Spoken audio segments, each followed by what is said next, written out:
Considering that I've already made a video on all of the 5 Nights at Candy's games, I thought that now I have to make a video also on the 5 Nights at Freddy's Quadrilogy, the first 4 games that are still seen as the best in the franchise up to this very day.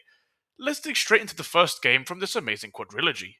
Upon commencing Five Nights at Freddy's, a newspaper is shown, and on the newspaper it reads that a place called Freddy Fazbear's Pizza need a night guard, which is the job that you, Mike Schmidt, will take. You are placed in an office where you can close 2 massive doors to your left and your right.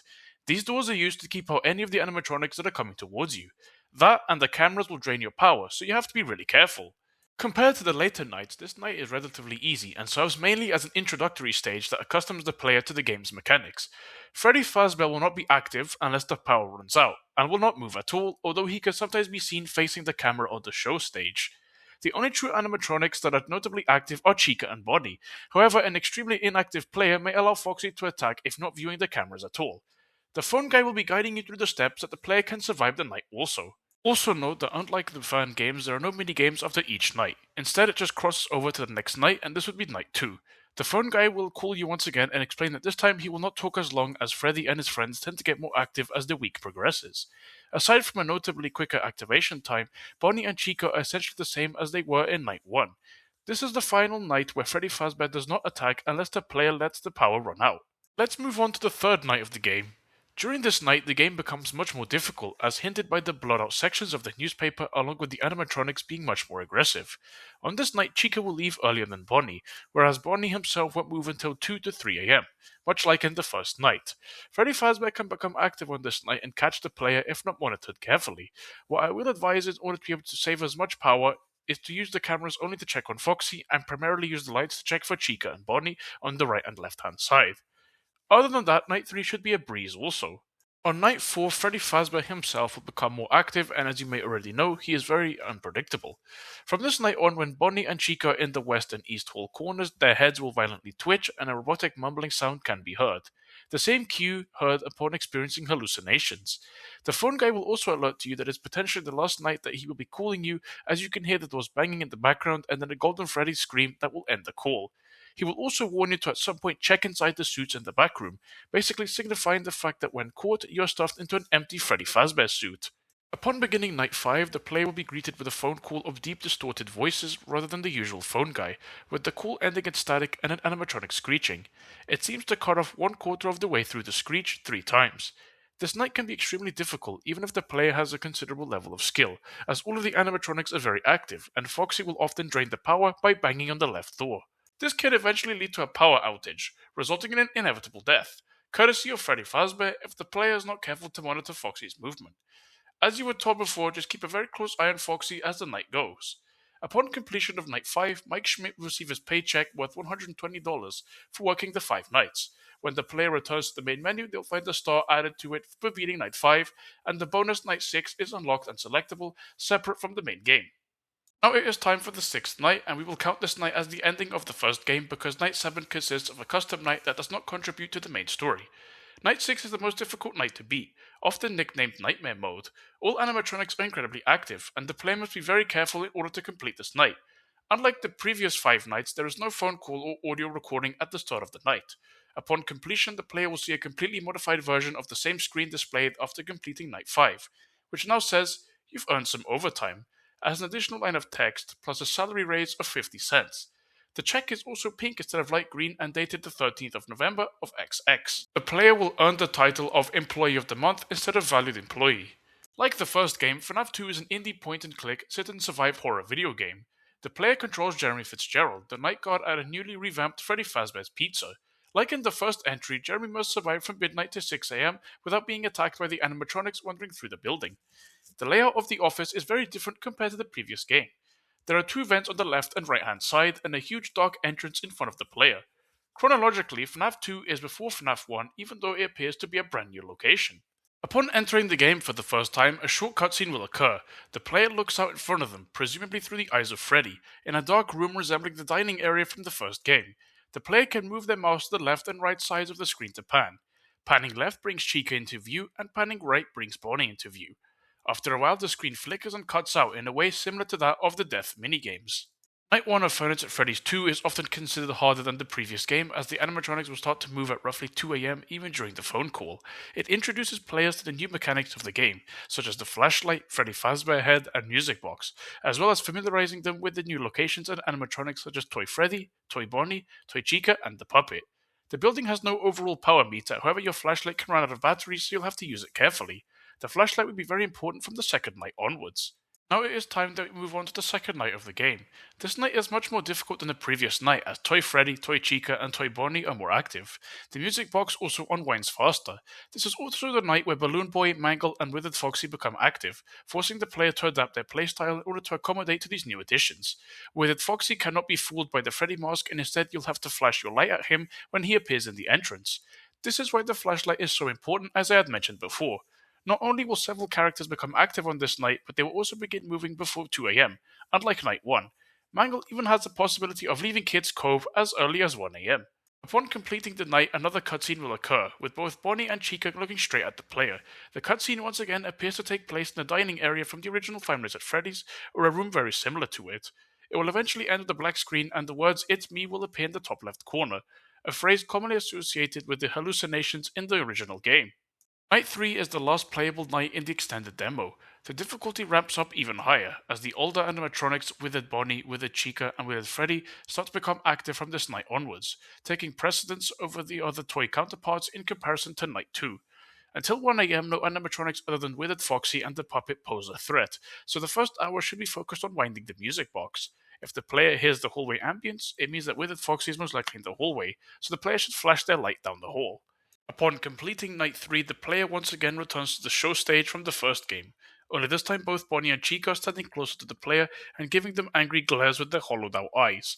As the player returns to default view, they find Golden Freddy's directly in front of them. When the cutscene suddenly ends, the words "It's me" can be seen in the top left corner, similar to Night 2's cutscene. Now it is time for Night 4. Compared to the previous 3 nights, the toy animatronics are now less active, with their older counterparts taking more prominent roles, straining the player's ability to multitask the music box, the monitor, the flashlight, and the air vent lights. Mangle is much more active, starting from this night onward. The music box also winds down notably faster from here on.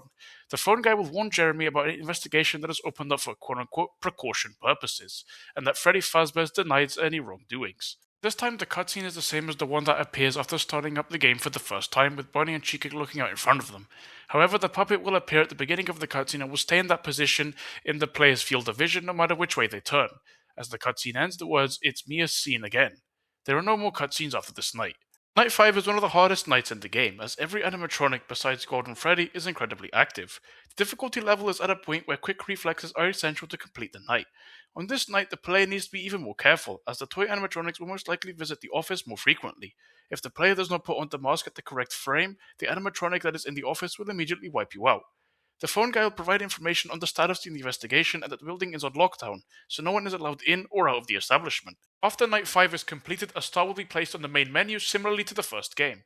Upon completing Night 5, Jeremy Fitzgerald is awarded his hard-earned paycheck of $100.50 for his work in the week. Night 6 is the final night of the game in terms of story. Compared to previous nights, this night is extremely difficult, as every animatronic is incredibly active and each one of them will most likely visit the office several times.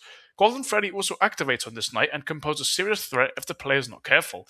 The music box winds down extremely fast on this night compared to the previous nights. Reflexes will have to be laser sharp on this night or it is impossible to complete. The phone guy will ring you on this night and ask why Jeremy is there, especially now as the establishment is closed temporarily. The player will have to finish their shift, as it is safer to leave then than in the middle of the night. Upon completion of Night 6, the player is rewarded with a second star on the main menu and the option of playing the custom night, along with an overtime paycheck of $20.10. In the background is a newspaper article stating that the pizzeria would be closing after its few weeks of service, and the new animatronics would be scrapped, though the older ones would be saved in hopes of someday being restored. Five Nights at Freddy's 3 is the third installment of the Fnaf series, which was released on March 2nd, 2015. 30 years after Freddy Fazbear's Pizza closed its doors, the events that took place there have become nothing more than a rumor and a childhood memory. But the owners of Fazbear's Fright, the horror attraction, are determined to revive the legend and make the experience as authentic as possible for patrons, going to great lengths to find anything that might have survived decades of neglect and ruin. Unlike the other first nights of the other games, nothing happens on this night. It introduces players to the complex and new mechanics, such as the vent cams and the audio lore. and acts as a tutorial rather than a full night. I am not kidding, there is not a single threat that you have to deal with on this night. Instead, you'll be guided by the new phone guy on how to proceed with the night. This time around, after each night, there is in fact a minigame for the player to complete. Upon completing night 1, the player is sent into an Atari-style minigame in which they control Freddy Fazbear inside the Freddy Fazbear's pizza from the first game. As the player moves around, a Shadow Freddy will appear with instructions on screen for the player to follow him. Eventually, the Shadow Freddy leads the player to a room which Freddy cannot enter, instead producing an error message. As soon as the player tries to leave, William Afton will appear and violently disassemble Freddy, ending the minigame. Upon starting night 2, the phone guy will alert the player that they were able to scavenge and find the real animatronic who is Springtrap. On this night, Springtrap, Phantom BB, and Phantom Mangle become active for the first time. The player should first locate Springtrap on the monitor. When the player finds Springtrap, they should play the audio clip of BB's voice in a nearby room that is further away from the office. If Phantom BB appears on any of the cameras, quickly flick to another camera or flip the camera down, or otherwise he will jump scare you and cause the ventilation to malfunction. The player takes the role of Bonnie. It is the same map as the previous night, and they have to follow the Shadow Freddy like before. This quote-unquote Purple Freddy will ask the player to follow it. As the player follows it through the different rooms, the Purple Freddy will end up asking the player to follow it into the room that they will attempt to enter and bring up an error message. Shortly after, William Afton will run out of the room and dismantle Bonnie. Now it is time for night 3. On this night, Phantom Chica, Phantom Freddy, and Phantom Foxy will be active. The Phantoms will appear more frequently than on night 2. I forgot to mention that the only animatronic that can kill the player in the game is Springtrap. The rest of the animatronics serve as phantoms who will only jump scare you when you either look at them for too long or trigger them by opening the camera on their hiding spots. Like the previous 2 nights, a minigame will trigger when the player completes the night. This minigame is just like the previous 2, except the player is controlling Chica. Shadow Freddy will again ask the player to follow him. Doing so will eventually lead the player to the same room that displays an error message if the player attempts to enter it. Shortly after, William Afton will run out of the above room and disassemble Chica. Now it is time for the 4th night. On this night, Springtrap and the Phantoms are more aggressive, thus the player must keep that in mind when checking the cameras. Phantom Puppet becomes active here and can pose a serious threat for the player if they are not familiar with his behavior. Starting from this night, it is recommended that the player avoids Cam 08, as the Phantom Puppet may spawn here and disrupt them. Play the audio in Cam 8 and wait until Springtrap arrives and can be seen on camera. Staying true to the previous nights, completing this night sends the player to the same minigame, only this time they play as Foxy and start out in Pirate Cove. Once again, Shadow Freddy asks the player to follow him. Doing so will eventually lead to a room that, when attempting to enter, will put an error message onto the player's screen. Shortly afterwards, William Afton will run out of the top room and disassemble Foxy.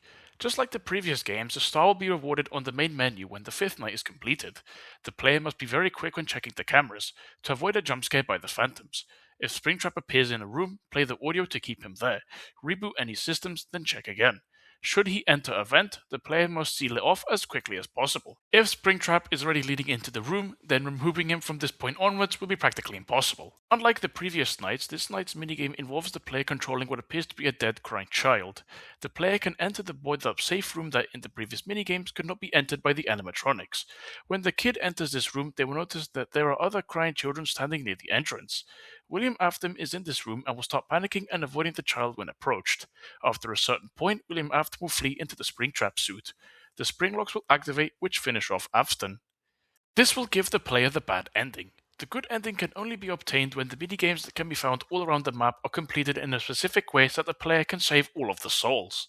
Night 6, also known as Nightmare Mode, is the 6th and last playable night of Five Nights at Freddy's 3. This is an extremely difficult night to pass, and if the player manages to pass the night, the player will be rewarded with a 2nd star on the title screen, along with being able to access the Jump Scares tab on the extra menu. A newspaper showing that Fazbear's fright has burnt to the ground will also be shown. All I can really say is to apply the same tactics as provided before and wish you the best of luck. On to Five Nights at Freddy's 4. Upon opening the game, a minigame will appear where it will show Fredbear asking if he had locked you in your room again, and then the screen will pan over to a crying child locked in his room. Upon approaching the door, the child would lay down and cry, and text will appear saying, "Tomorrow is another day." Night 1 serves as an introductory stage that acquaints the player with the mechanics of the game. Unlike the previous installments, there is no phone guide to explain anything to the player. To enable the player to get a feel for the game, the assault of the animatronics does not start for about 3 hours or slightly less. The crying boy will be in the room again, however this time the player can leave to explore the house, with the Fredbear toy waiting for them in each room. Going to the left reveals a family room with a TV set and couch. If the child approaches the TV set, someone from behind it wearing a foxy head will jump scare the child. This ends the sequence with the words, "Tomorrow is another day," appearing once more. Fun with Plush Trap is a minigame provider that can allow the player to skip 2 hours if you can get him to land on the X. Night 2 officially introduces Nightmare Foxy, who will place himself inside of the wardrobe in front of the player. This is where the game puts the player's listening skills to the test. Nightmare Bonnie and Nightmare Chica are far less merciful than on the first night, with one of them usually being the more preferred aggressor. The same strategy applies for this night, except now Foxy must be taken into consideration. There are also more noises added to the mix, particularly footsteps, designed to disorientate the player. The sequence with the crying child this time takes place at a diner, with the messages indicating that the boy hates being there and has been left there on purpose. When the man in the Fredbear suit arrives, the player will be prompted to run to the escape. Upon trying to escape the diner, a person with a Fredbear costume will appear and jump scare the kid, causing him to cry onto the table, and the minigame ends. On night 3, the animatronics from the previous nights are more active than before, making it harder for the player to keep track of them. Not much has changed in terms of method, except the player must now be far more skilled at it, as the animatronics now are more vicious than before, especially Nightmare Foxy. Once his timer has started, it runs down far quicker than before. The crying child is once again at the diner, however this time they can exit without being stopped. Along the way, the child can run into various children who will show off their Fazbear gang dolls or make fun of the crying child. Of note, one of the children has a spring bunny doll, and another chubby child is holding a balloon like Balloon Boy. Running all the way will take the crying child back home, where entering the bedroom initiates a jump scare from the person in the Foxy mask. Tomorrow is another day. Nothing much changes for Night 4 as the animatronics just become a lot more aggressive. My advice would be to follow a similar strategy from Night 3 but use more caution when dealing with the animatronics. The most important thing is keeping Nightmare Foxy out for as long as possible. If Nightmare Foxy enters the closet very early, it becomes much harder to manage all of the animatronics. This short sequence shows the crying boy locked in the pizzeria spare parts / maintenance room crying to be let out, until helplessly curling on the floor crying as the night ends. The room shows endoskeleton parts, a slumped over suit of what appears to be Fredbear, a mysterious skull, and a head of Springtrap. Unlike the previous nights, on night 5 there is only one animatronic active, being Nightmare Fredbear. The breathing the other Nightmare animatronics make is replaced by laughter. To keep Nightmare Fredbear away, the player must close the door very quickly when he appears in the hallway, and if he appears on the bed, hold the flashlight on him until he disappears. If he is in the closet, the player must close the door until they hear him leave. Upon completing this night, the player will unlock the extra menu with the animatronics and making Foxy features available in said menu. Night 5's sequence may be the most significant sequence in the game, as it reveals the culprit of an incident involving the protagonist's head being crushed. This incident has been confirmed to be the Bite of 83. The sequence begins with the text, 0 days until the party. The sequence then shows the pizzeria in which the boy was left off with 4 older children wearing masks of Freddy, Foxy, Bonnie, and Chica. They force the boy closer to the stage, eventually shoving him inside Fredbear's mechanical mouth in an attempt to terrorize him the most. His head gets stuck inside Fredbear's mouth. Fredbear's mouth then clamps down on the boy's head. Night 6 is the bonus night. It is unlocked after completion of Night 5. All Nightmare animatronics are incredibly active, with Nightmare Fredbear replacing the other animatronics at 4 am. After completing this night, the player is awarded with a second star, along with more options in the extra menu, including Nightmare. After completing Night 6, the player will be taken to a screen with the boy and Fredbear plush in a spotlight accompanied by piano music. The other plushes from the boy's room will be in the back. The protagonist's brother says, "Can you hear me? I don't know if you can hear me. I'm sorry." An unknown character will reply, "You're broken." After this, the plushies will fade out and express how we are still your friends.